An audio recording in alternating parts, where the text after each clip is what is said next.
നിങ്ങളിൽ ഒരാൾ ഇന്ന് ഈ ബിഗ് ബോസ് വീടിനോട് എന്നേക്കുമായി വിട പറയും. ഗബ്രി എനിക്ക് വയ്യ, ഗബ്രി എന്നെ കൊണ്ടാവില്ല, ഗബ്രി എനിക്ക് പറ്റത്തില്ല, ഗബ്രി എനിക്ക് എന്തും കേൾക്കണ്ട ഗബ്രി. ജാസ്മിൻ, നീ ഒന്ന് സമാധാനപ്പെടുക. ഇങ്ങനെ അടുത്ത് കഴിയണെന്തിനാ? B calm. ഇങ്ങനെ സമാധാനപ്പെടാനാണ് ഗബ്രി. എന്റെ മനസ്സിന് അത്ര കട്ടിയൊന്നും ഇല്ലടാ. ഞാൻ കരയോടാ, കരഞ്ഞ് ഞാൻ മെഴുകും. അങ്ങനെ കരഞ്ഞ് ഇമോഷണലി പ്രേക്ഷകരെ കയ്യിലെടുത്ത് നിന്നെയും ഇവിടെയുള്ള ബാക്കിയുള്ള എല്ലാ എണ്ണത്തിനും ഞാൻ പുറത്താക്കും. കൊണ്ടോ എടാ, നമ്മളിൽ ഒരാൾ ഔട്ടായി പോയി നമ്മൾ എന്ത് ചെയ്യൂടാ? ജാസ്മിൻ, നമുക്ക് പുറത്ത് വെച്ച് മീറ്റ് ചെയ്യാം, എന്നിട്ട് നമുക്ക് പിരിയാം, നമുക്ക് സംസാരിക്കാം.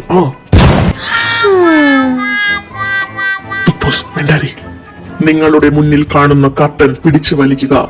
എടുത്തു കളയുന്ന, സോറി, പുറത്താക്കുന്ന ആളുടെ പേര് അതിലുണ്ടാകും. എന്ത് ചെയ്യൂടാ? എനിക്ക് പേടിയാവുന്നടാ. ഞാൻ വലിക്കല്ലേ? ഇത്രയും ധൈര്യശാലിയായി ഞാനിവിടെ നിൽക്കുന്നതിനെ കാണാൻ വയ്യേ? ഞാൻ ചെയ്തോളാം. ഓ, അവന്റെ കാലിപ്പൻ കാന്താരി കളി ഇന്നും കൂടെ ഉള്ളടാ. കാലിപ്പനും കാന്താരിയൊക്കെ ചത്താല് ഞാൻ ഔട്ടാവലടാ. ലക്ഷക്കണക്കിന് ഫോളോവേഴ്സ് ഉള്ള ഞാൻ അവിടെ കിടക്കുന്നു, നീ അവിടെ കിടക്കുന്നു. നിന്നെ ഞാൻ പ്രേക്ഷകർക്ക് മുമ്പിലേക്ക് ഇട്ട് കൊടുത്തിട്ടുണ്ട്, മാറിയിടുന്ന ഗെയിം കളിച്ചിട്ട്. നീ ഇതുവല്ലോ അറിയുന്നുണ്ട്, മണ്ടൻ.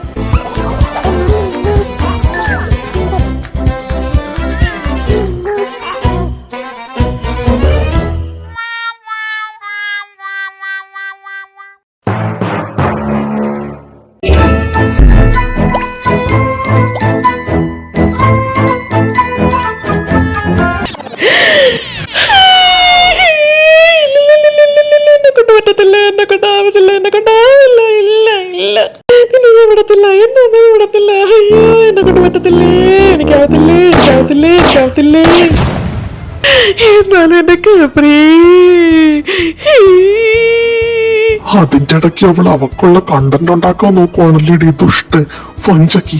നിനക്ക് ഞാൻ ഇപ്പൊ തന്നെ തരാടി കണ്ടന്റ്. ലാലേട്ടന്റെ മുമ്പ് ചെന്നാൽ പോലും നിന്റെ പേര് ഞാൻ പറയൂല, നോക്കിക്കോ. ഇവിടെ നിന്ന് ഇറങ്ങി ഫ്ലൈറ്റ് കയറുന്ന വരെ ഞാൻ ചിരിച്ചോണ്ട് തന്നെ ഇരിക്കും. അവളുടെ ഒരു ഡ്രാമ. എന്റെ ഗബ്രി, അയ്യോ.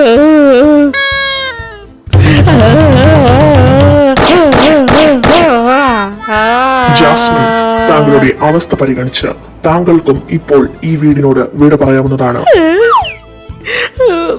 ഇല്ല, ഞാൻ സമാധാനപ്പെട്ടുള്ള ബിഗ് ബോസ്.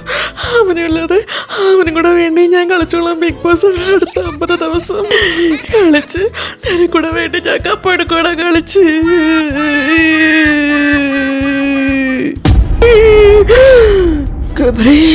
ഞാനിപ്പോ തലറങ്ങി വീഴൂടാ. എവനെന്താ നിന്നുറങ്ങുന്ന? ഗബ്രി, ഗബ്രി, നീ എന്തെങ്കിലും ഒന്ന് പറയടാ. നീ എന്താടാ എന്നോടൊന്നും മിണ്ടാതിരിക്കുന്നേ? പറ ഗബ്രി, പറ. നീ എന്തിനാ എങ്ങനെ കരയുന്നേ? എന്റെ പൊന്നു ജാസ്മിൻ, നീ ആത്തരെ പോ. ഇവിടെ അത് ചത്തിട്ടൊന്നുമില്ലല്ലോ. എന്നാ പിന്നെ ഞാൻ ഇങ്ങോട്ട് ഹൗസിനെ അങ്ങോട്ട് ചെല്ലട്ടെ.